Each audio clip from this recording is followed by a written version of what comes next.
14th, 2025 at 5 p.m. Eastern. Hi everyone, I'm Damien Duchamp, author of Tourism is Gold, The Path to Ghana, and Executive Director for Hospitalented.org.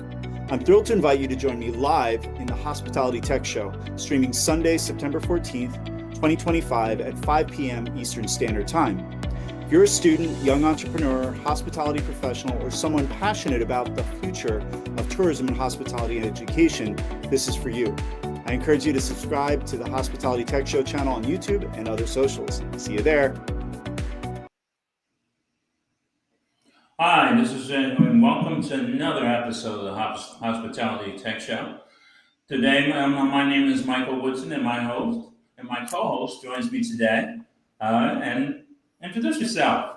Hello, everyone. My name is Alma Osua. Pleasure to be here. Well, I'm happy to have someone keeping me company while we bring our excellent guest away. So, to our audience, and welcome. It's good to see you back and be with us, and we appreciate you. And welcome. Where hospitality meets innovation, and where we will highlight visionaries using technology to transform our industry and inspire the next generation. And that means you, our audience, comprised of a lot of students. And I'm glad to see that you've joined us. Thank you. So tonight, we're thrilled to welcome a guest who embodies the spirit of innovation, education, and global hospitality leadership. Our topic this evening is going to be hospitality, education, and the future of tech-driven tourism. So, background. From the early days of the internet to today's metaverse, our guest has constantly been ahead of the curve, embracing testing and teaching new technologies that shape now how we have alive or lived, and then let me get this straight, lived and learned and experienced hospitality, as well as many other things here. But tonight, please join and welcome me, Dr. Damien Duchamp, an educator, an innovator, and entrepreneur and global tourism leader. Welcome, sir. Thank you. Happy to be here. Let me give a background. Let me have more information about you. You have an incredible background. So Dr. Duchamp's journey is extraordinary. He's born in France, raised in the United States, and he spent more than 30 years in higher education, while also exploring technology, tourism, and entrepreneurship in creative and important ways. Yeah. A little more about him. In the 90s, wow, it dated himself. I won't go there, but he was already part of the global online communities, teaching himself HTML, sharing knowledge worldwide before digital classrooms became what we see today, mainstream, using things like Canva. However, since then, he has launched restaurants, designed products, and developed point-of-sale systems, produced concerts, and guided countless students in tourism, marketing, and technology. And again, where he's at St. John's University, he reimagined courses on hospitality technology, showing students how digital tools from apps to blockchain would disrupt the industry. Long before mainstream adoption, he introduced Bitcoin and blockchain in the classroom, sparking conversations that connected innovation with real-world hospitality and tourism. Welcome, sir. An incredible background. Appreciate it. Thank you. Welcome. So let's jump into some questions, and do it right away. So, hey, I'll leave it to my co-host. Why don't you start off the first one? Okay, well, first of all, once again, thank you for joining us and thank you for sharing your wealth of knowledge with our audience today. Today, we're going to be talking about technology as an engine for community-based tourism growth and understanding all that encompasses that. And so I just want to start by asking you, what does community-based tourism mean in today's global tourism landscape? For me, it's actually the purest essence of the multiplier effect. When you're talking about a community that is focused on bringing in visitors and the revenue that comes with them and putting it to work within the community, that's the purest form of the multiplier effect that we seek to have. Because when it's out of their hands, if it's coming through someone else, then it doesn't always go back to the community. And so that's a challenge that I think we face fairly often especially in Ghana, where most of my work has been done. Yes, and Ghana holds a very special place in my heart, as you can see. That is where I'm from, so I am a little biased towards it. And so thank you for that. I also want to ask, just as again, with foundational things, how can technology enhance the core principles of community-based tourism? I think that, if accessed properly, if used properly, technology can make something very small worldwide. And so that's kind of the beauty. And I know that we'll probably get into this in terms of social media and other technology platforms, but you have so many great stories of very small operations, tourism sites, and businesses within the industry that have a worldwide stage. And it's all thanks to harnessing technology. Technology, by definition, is an accelerator. And if you use it for good, you can really reach people that you wouldn't expect. And one of my favorite examples is the Tank Museum in England. And I plan to visit there for the first time in May. And they have more YouTube followers than all the top museums in the world combined. Wow. And that was based on them trying to reach new audiences. And they didn't, it wasn't, about, having a big production value. It wasn't about, paying consultants and PR teams to do all this. It was just some older individuals with some great stories, and they found a platform that meshed really well with what they're trying to do and the stories that they're trying to tell. And they're amazing, so I can't wait to go. My wife is not very excited to go to a tank museum, but I am very excited to go to a tank museum. And when are you going? In May. So my friend and colleague, Frank, his university is going to visit the Wrexham Football Club. And so I'm finding a way to tag along, and we're going to do a little trip around, and I'm going to go in the direction of the Tank Museum at some point. And that fits right in with our next question. So what do you think with that said? And, where are you going to go visit that? In what ways does technology help preserve local culture while promoting tourism growth? I mean, it fits right in with where you're going. What are your thoughts on that one? Well, the nice thing about digital is that to some extent it's unlimited. And so we have way too many instances through history where basically stories and facts and figures and things have just been lost because the platforms that they're kept on, meaning books and scrolls and everything else, they deteriorate. So the fact that we can utilize technology to scan pictures, to record audio and video, one of the things that I do or that I encourage is for people in communities is to make sure that they're connecting with their elder population, to make sure that they capture their stories before they're no longer able to tell them. And so that really puts us in a position to be able to have a community, keep those traditions alive, because they can, the younger generations can hear it directly from them. And I think that's a beautiful thing.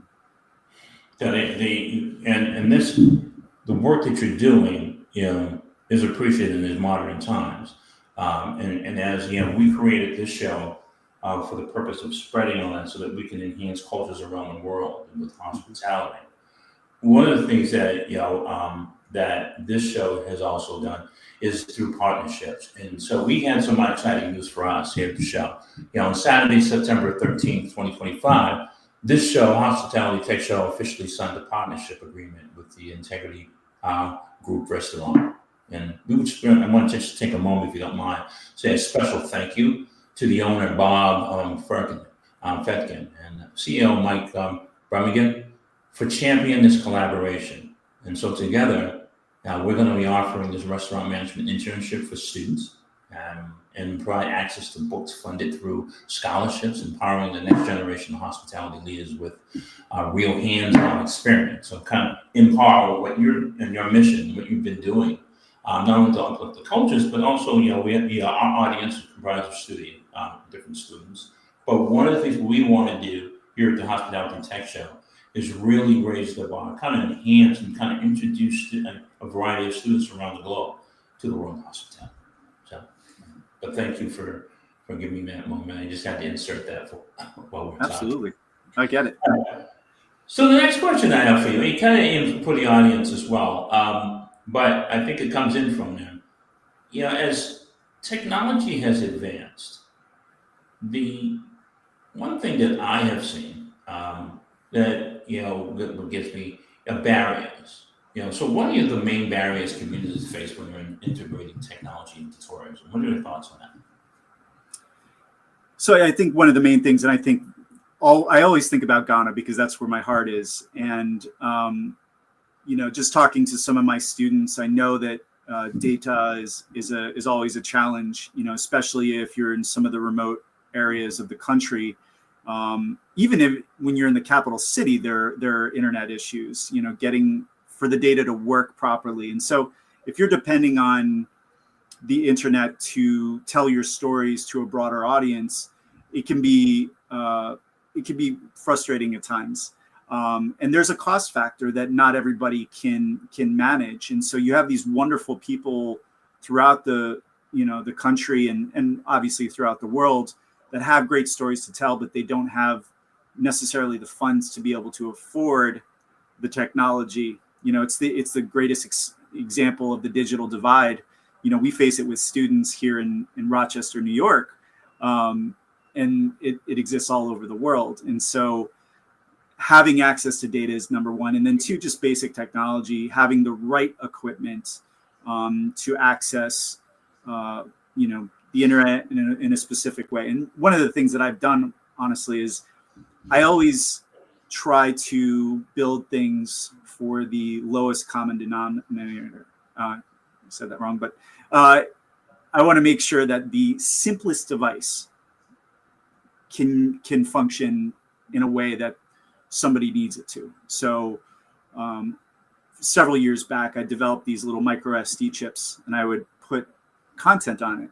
So video, audio, pictures, and basically assignments so that students could learn by themselves.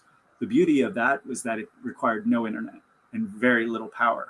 And so if you think about that and approach technology in that way, then it means that everybody can have access, theoretically.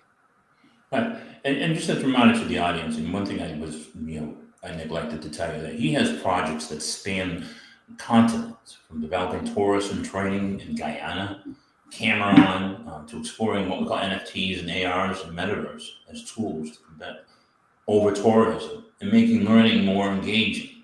He's also the author of a book, Tourism in Gold, The Path to Guyana, and the dedicated advocate for DEI and hospitality and tourism. You want to expand on that for us, about your book? Sure. Tourism is Gold is basically a blueprint for tourism entrepreneurship.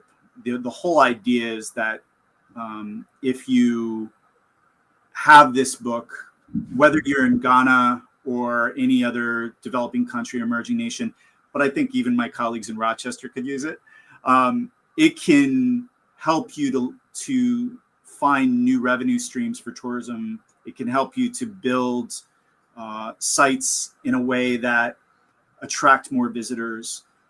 It's about sustainability. It's about eco-friendliness. It's about doing certain things to make sure that you don't have too many people coming to your area. Like for instance, one of my favorite sites is the Tafiatomi Monkey Sanctuary near Ho, and it's great. But if too many people go, it might not be as great, and the monkeys don't want to see that many people. And so you have to find balance. And so my book, it's 190,000 words.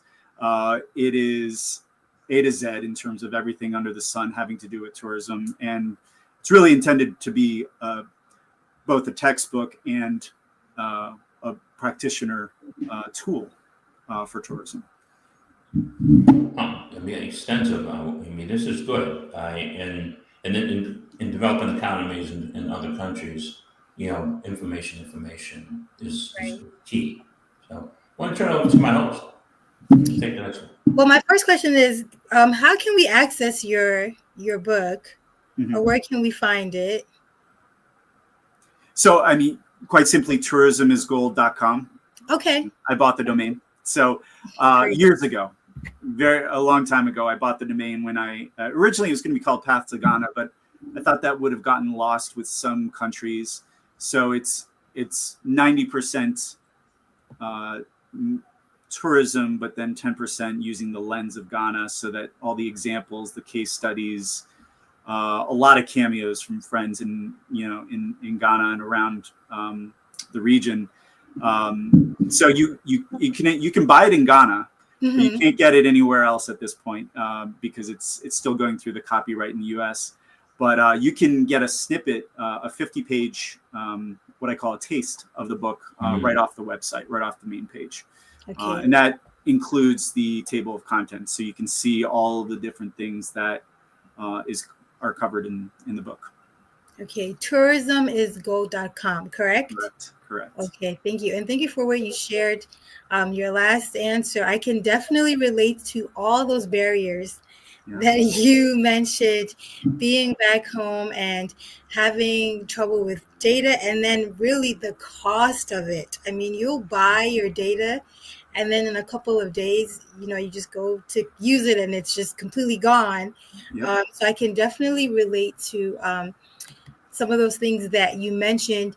I wanted to know, speaking of data, there are a lot of mobile apps out there, and I want to get your take on how these mobile apps can improve the communication between tourists and the local hosts as well. I think it's a tricky conversation because very often in our own communities, we like to use certain platforms. There are just some things that are more relevant to us where we are. But if we're trying to do business and attract people from other places, they may not use the same platforms. And one of the examples that I use, I do an orientation for students that are going to study in France every May with City Tech in Brooklyn, New York. And one of the things that I do is I say, their homework after day one is they need to look at yahoo.fr to see what's going on in the country. And there's always a little bit of a reaction. They're like, Yahoo? And I'm like, yes, because in France, Yahoo is still very, very relevant. And Yahoo's still very relevant in a number of countries. So I say that to suggest that, the apps and the platforms that we use in our communities aren't always the ones that our visitors are using. And so, like, obviously I use WhatsApp like everybody else in Ghana, because that's where all the conversations are going. That's how the communication works. And that's how things are negotiated and et cetera. That's not always comfortable for people in certain communities to adapt to somebody else's platform.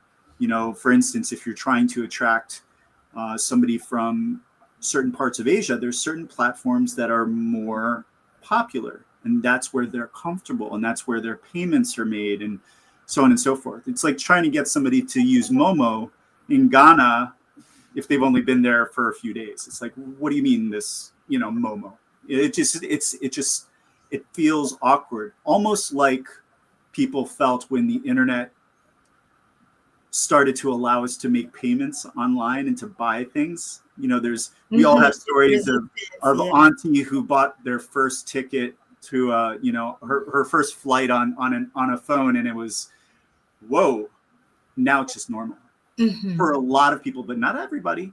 And so I think we just have to be very careful, and we need to be understanding. And I think we have to make sure that we understand what the expectations are. If we're trying to get traffic, to get people to visit our community, we have to bend a little. We have to adapt a little. And it's not always the easiest thing. And there may be an investment that's necessary depending on the platform. But luckily, most of the platforms are either free or minimal cost.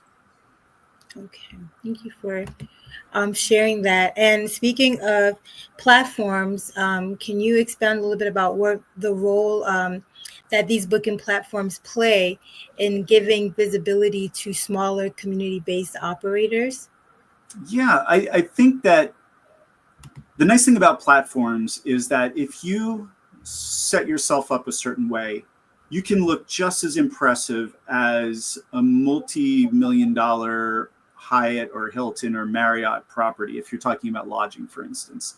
So if you have a community and that has a guest house and a lodge and another facility where people can stay, if they tap into certain platforms like booking.com, for instance, or priceline.com, they can be right next to the more expensive, the more the properties that people spent a lot of money on to establish, and they can be just as competitive. And so I think that that's something that's we sometimes forget. And I would say that even Airbnb's platform in terms of hotels and motels and other properties that historically used to just use their websites. Now they're using Airbnb because they know that people are going there looking for lodging options. And so it's pretty neat to see, boutique hotel room, on the Airbnb platform. And so I think that levels the playing field. You could have, a place in Takoradi that could compete with anybody else because the technology allows it to happen. So it's creating that facade, and it's something that I love working with entities on. So when we're talking about local communities, how can we ensure technology ensures fair distribution of tourism benefits within the community?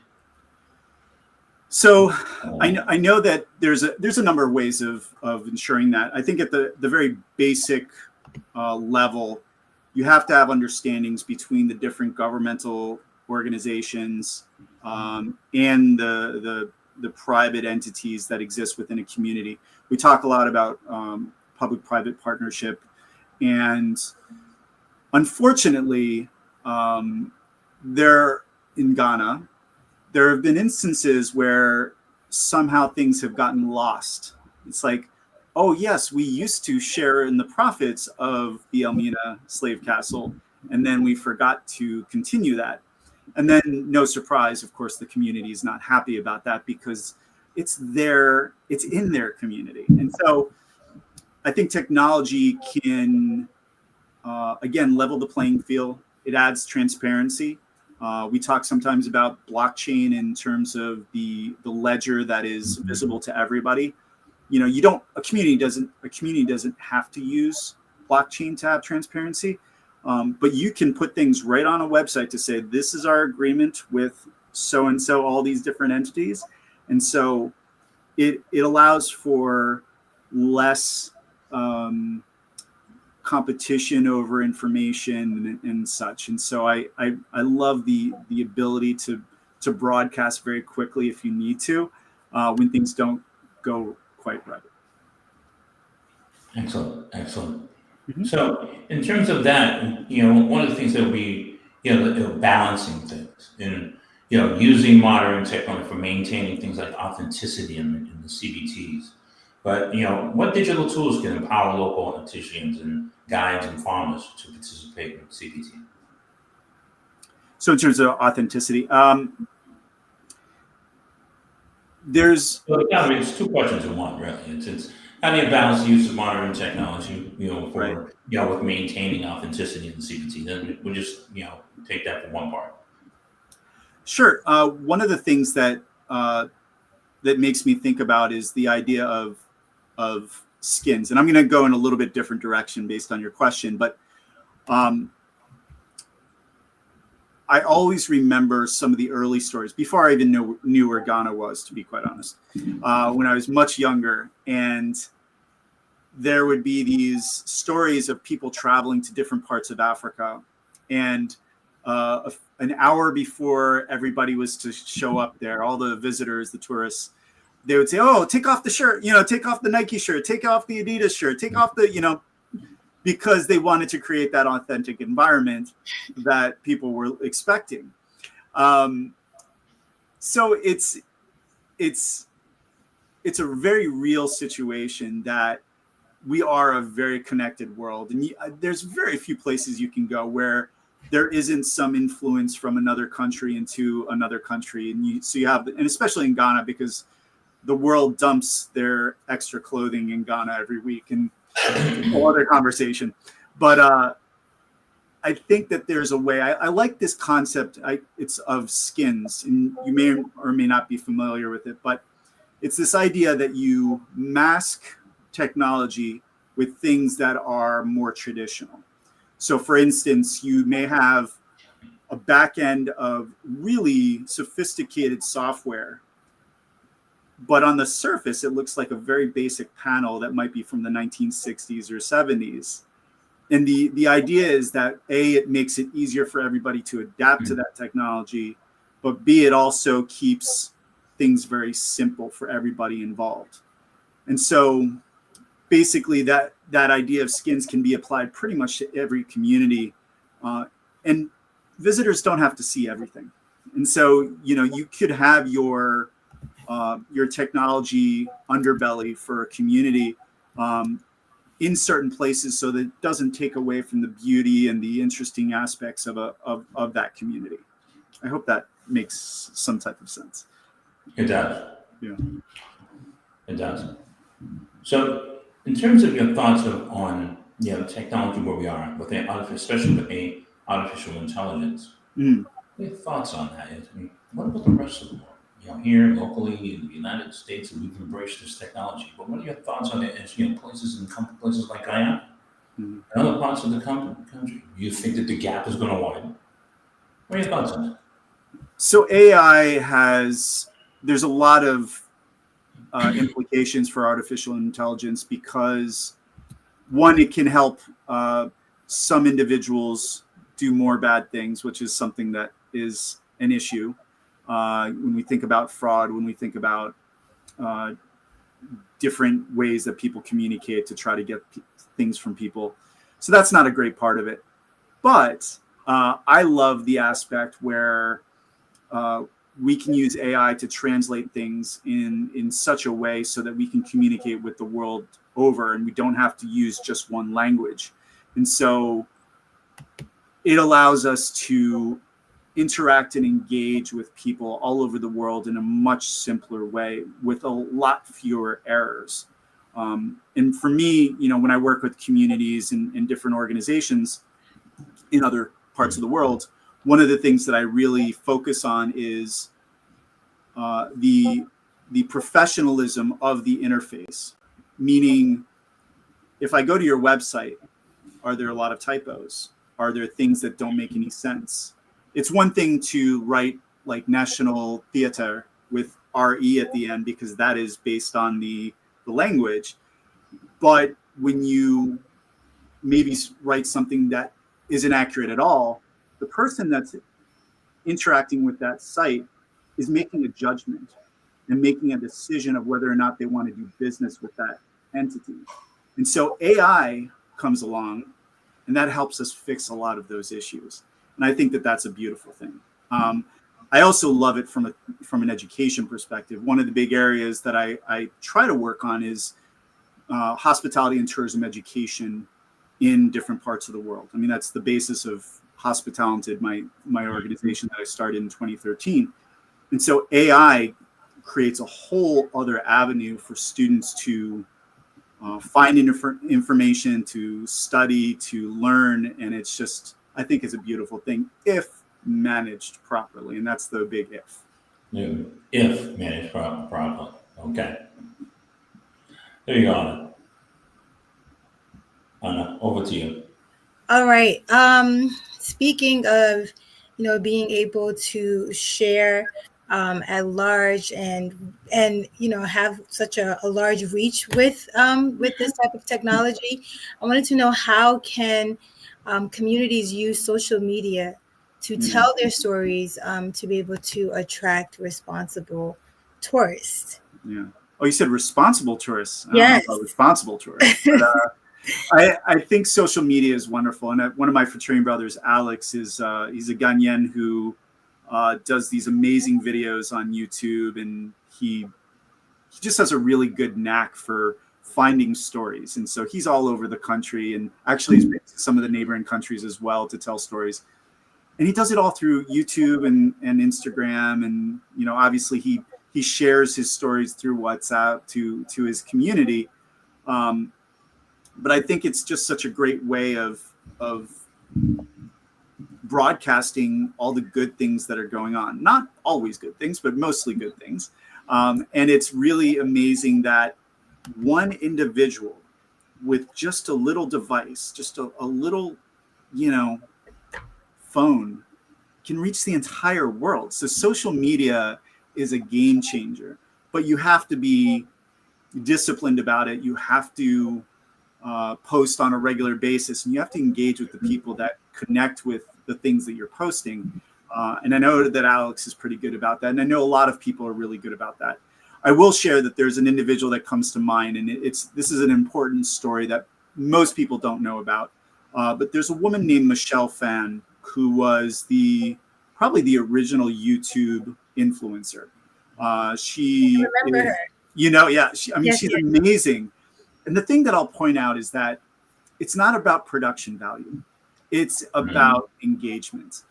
When she started, she was living in an elder community in Florida.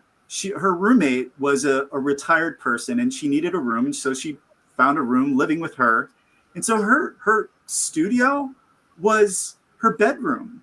There's no backdrop, no green screen, no nothing, none of this fancy software. And she killed it every time. And she became a sensation. And big companies tried to copy what she did and failed miserably. Wow. So it's not about production value. It's about engagement. It's about having that knack for connecting with people through video and through messaging and just knowing the pictures that to post and the ones not to post. And it just, choosing the right things to the right stories to tell. And I think that is a really important piece when it comes to all that. Social media can be amazing, but there's no guaranteed success, but Michelle Phan is amazing. I got to meet her once thanks to my wife, and she's incredible. So. Thank you for that.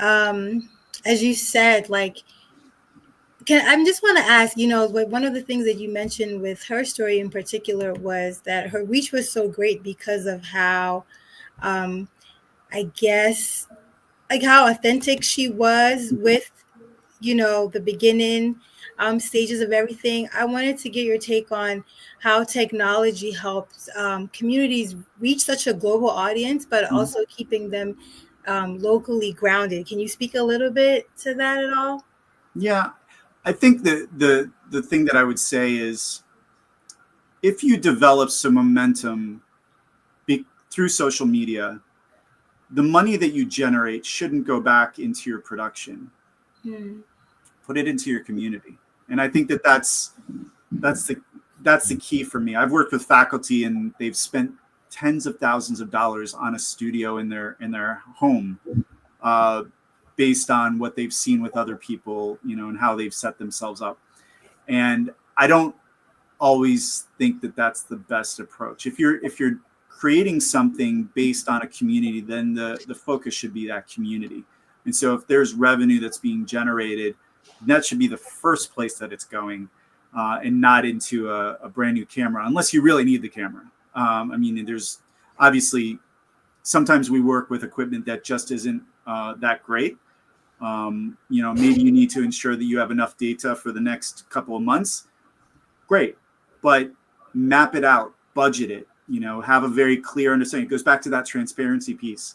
If you're going to be making money off of a tourism site or a community, how is that going back into the community, and have that agreement with the government, the local government, the chief, whoever it is, and that way everybody's a lot happier. Thank you for that. And speaking of transparency, I wanted to ask if you think that digital payment solutions increase the transparency and the trust in community-based tourism businesses, or if they don't. What are your thoughts on that? I think it goes back to something I said before, which is that if you're looking to bring in certain visitors, they're looking to use payment platforms that they're comfortable with. So the better businesses, the better tourism businesses around the world, in my opinion, are the ones that do some research, they scan who their audience is, and they adapt to what they need rather than what the community needs. Granted, obviously, your internal customers are going to probably use Momo in Ghana. It's going to go back and forth, back and forth. Makes total sense. Yes, you'll probably do a wire transfer here and there to pay for certain things. But that is not comfortable for most of the global north. They do not want to do wire transfers because there's an extra charge, and it's clunky. And Momo is very hard to do when you're in New York trying to send Momo in another country. I found my way around it thanks to some friends who pointed me in the right direction. But I would say that one of my goals is that the top tourism sites, and pretty much all tourism sites in Ghana and other countries, is that they adopt platforms that allow for maximum payment.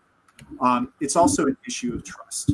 And one of the fundamental pieces, and I have to add it to this answer, is that one of the pieces of friction that exists when people are trying to go to a place like Ghana is that the price isn't always the price. And that can be very frustrating.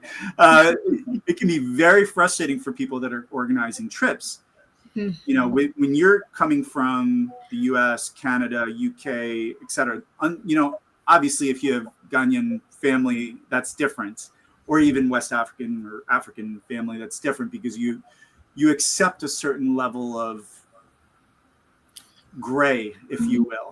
Yes. But most people from the global north, if we're talking about African Americans that are here in my community, they want to know what it's going to cost to stay in the hotel. They want to know what it's going to cost to stay or to visit a particular tourism site. They want to know what it's going to cost to rent a car. They don't want, it depends on the price of fuel. And so it's not just the platforms, but it's also the clarity and the transparency of cost. Because if there's too much uncertainty, they're going to go to Jamaica. They're going to go to other countries because there's a different expectation that comes with those places. Great point.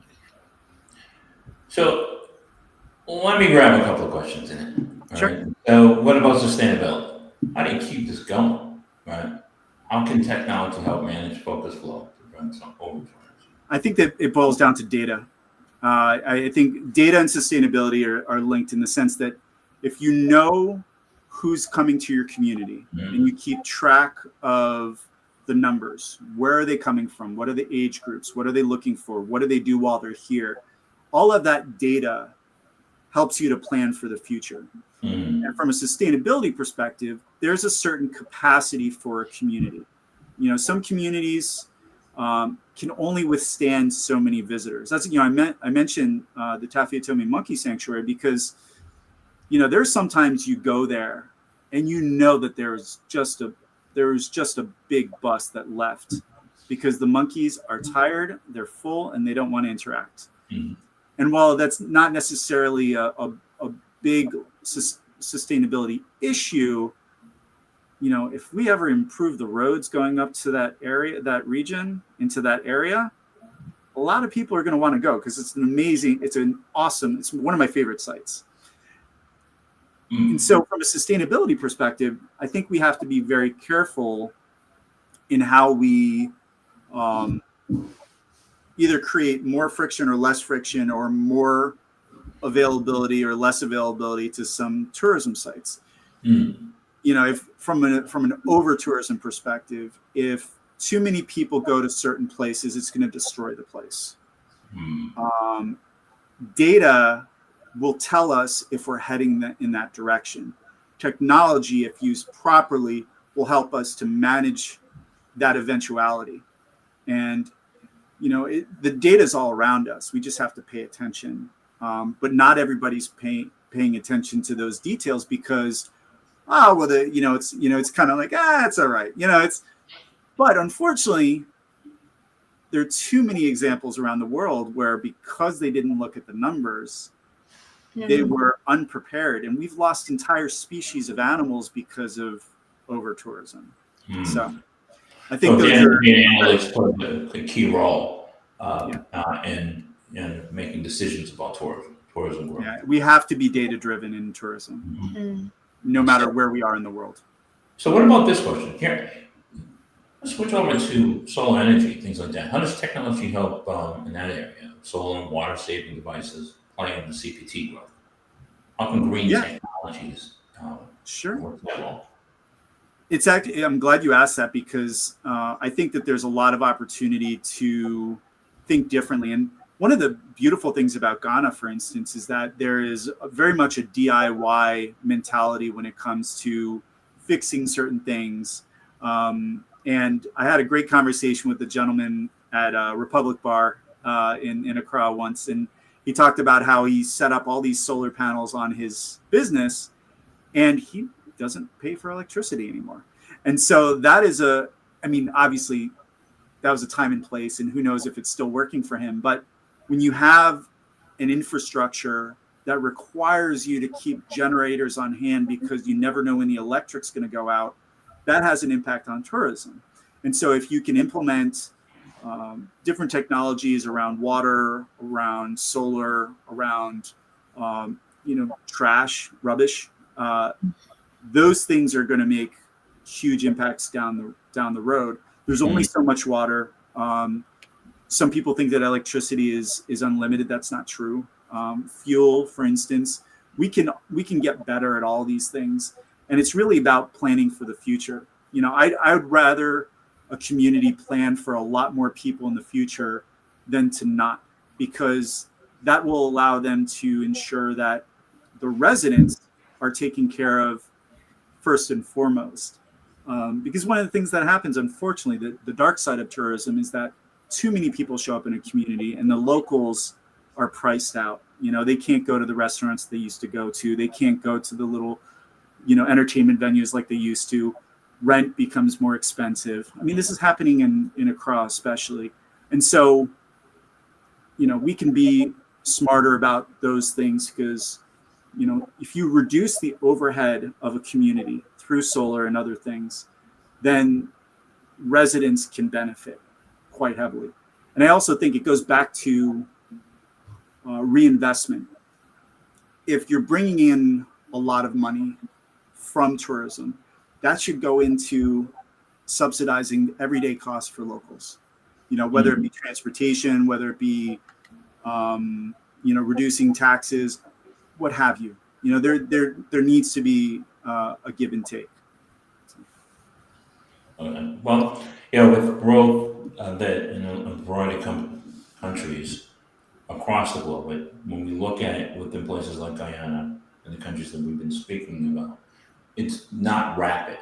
And so with this comes marginalization. So with that question, with that said, here's a question. How does technology help include marginalized groups, women, youth, and indigenous people in tourism?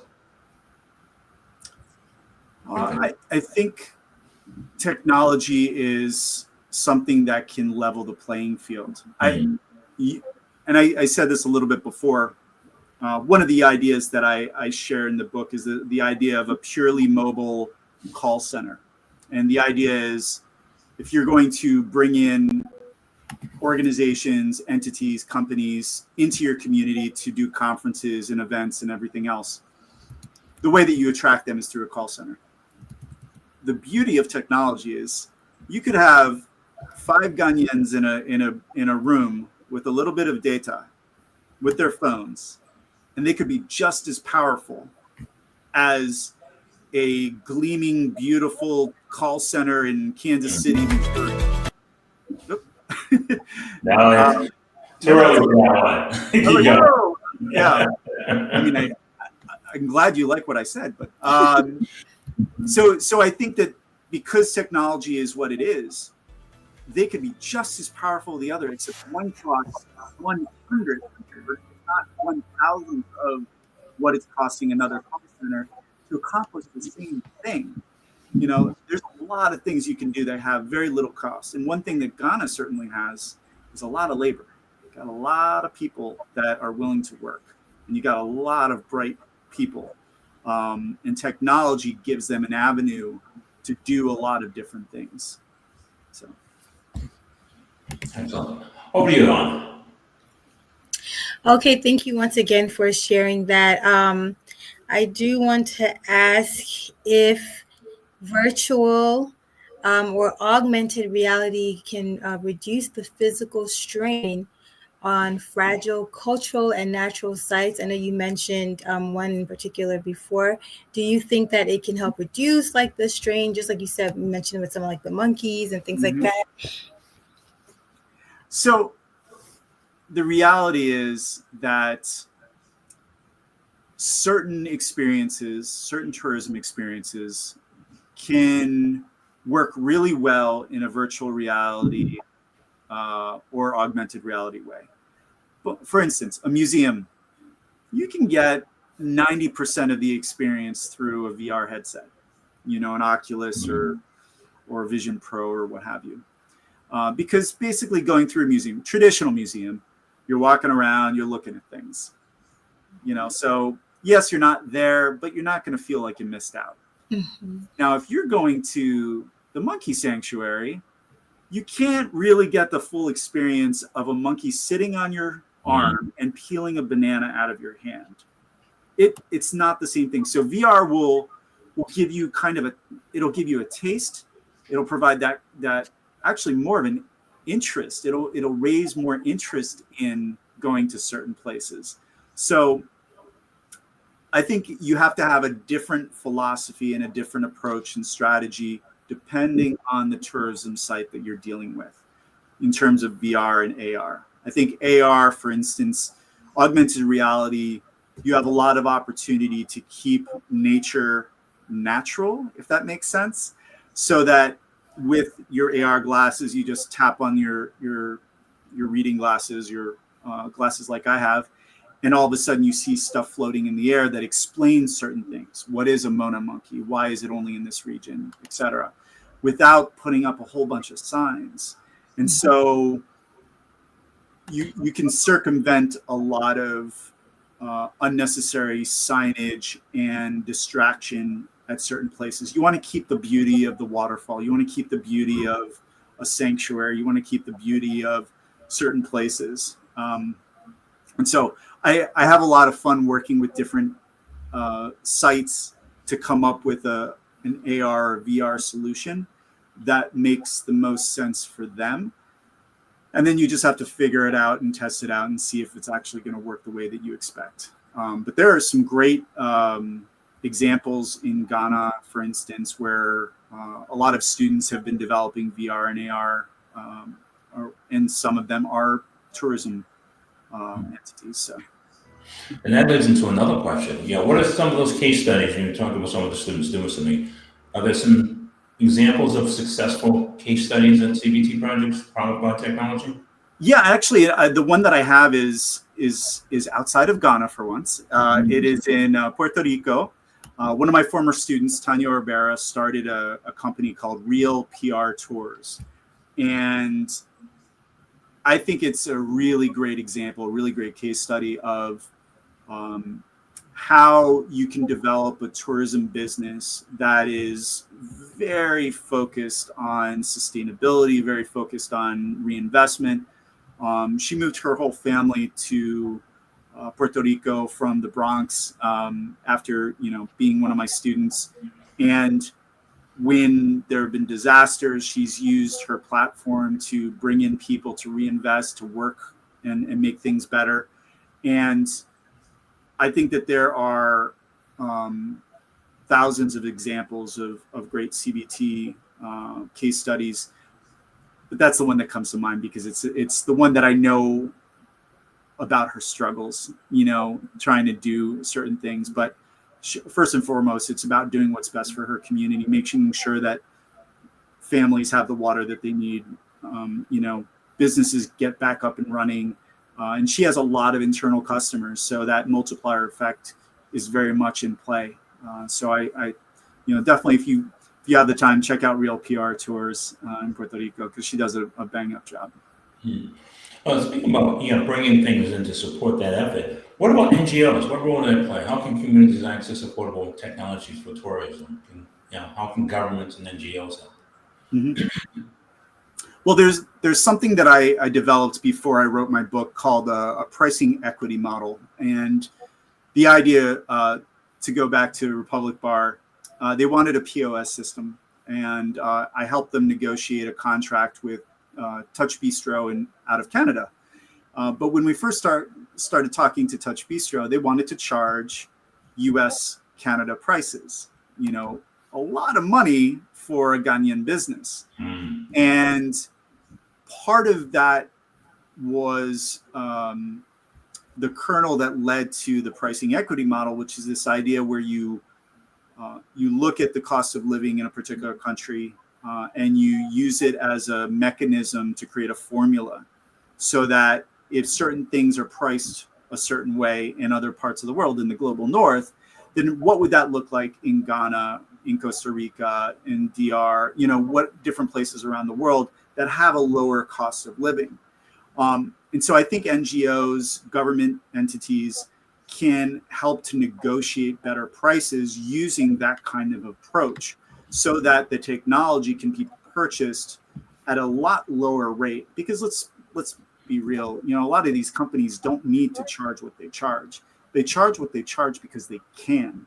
And so there's a great opportunity to advocate for communities, to say, we want to equip every region in Ghana with 100, Chromebooks, so that they can be given to the site, so that they can manage different aspects of the business and the operation. You can negotiate for that, and it may not always be as clean as what you want it to be. Touch Bistro, they found a lot of different ways to bring down the price, but it wasn't using a price equity model. But that was what led them in that direction. And so I think that's where governments and NGOs really need to step up.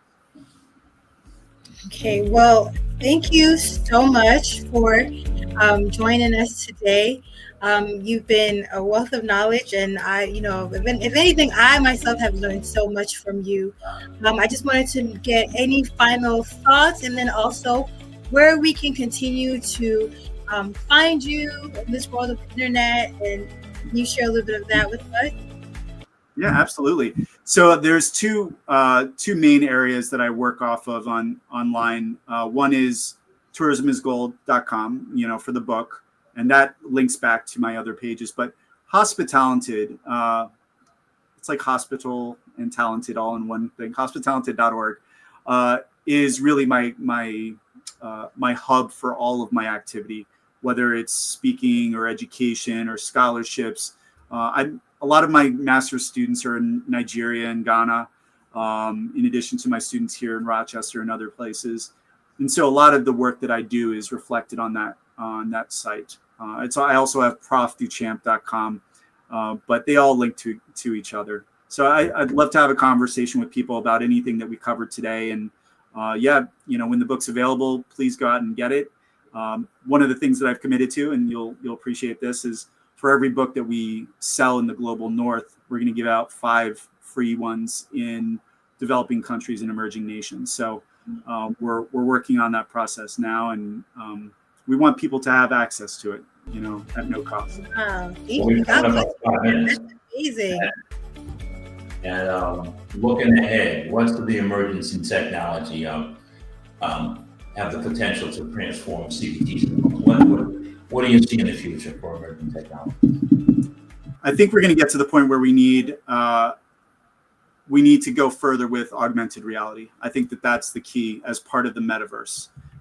And we could spend a few hours just talking about the metaverse alone, but that's the thing. I would encourage people to go look at the metaverse, and I talk a lot about it on my website, so check it out.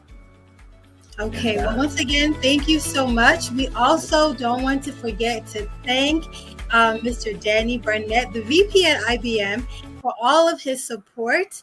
We also want to thank WorkSource Montgomery for their commitment to providing funding to support all of our interns and apprentices. And we also want to announce that coming soon on October 16th, we're going to be doing a live event at Howard University. So stay tuned for that.